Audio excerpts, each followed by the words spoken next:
নৱেম্বৰ মাহত গুৱাহাটীৰ নতুন এয়াৰপোৰ্ট উদ্বোধন কৰিম। সকলো গৌৰৱান্বিত হ'ব।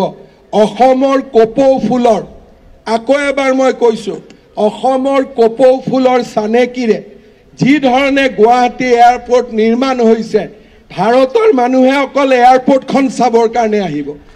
এয়াৰপোৰ্টৰ লগত 6 লেনযুক্ত ৰাস্তা হৈছে।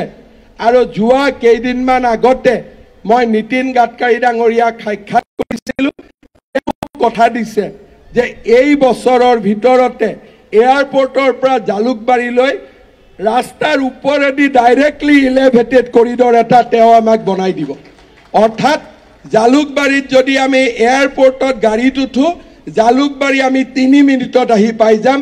তেনেকুৱা ধৰণৰ এলিভেটেড কৰিডৰ নীতিন গাডকাৰী ডাঙৰীয়াই অসমৰ পইচা দি নহয়, তেখেতে বনাই দিম বুলি মোক কথা দিছে। অৰ্থাৎ আজি আমাৰ ৰাজ্যখনে প্ৰগতিৰ এক নতুন দুৰ্বাৰ গতিলৈ আগুৱাই গৈছে। মই ৰাইজৰ আশীৰ্বাদ বিচাৰিছোঁ। গুৱাহাটীৰ সমস্যা বহুত আছে। সমস্যা মই সৃষ্টি কৰা নহয়, আপোনালোকে সৃষ্টি কৰা নহয়। আমাৰ সমস্যা বহুদিনৰ সমস্যা। সমস্যা সমাধানৰ বাবে আমি যুঁজিম।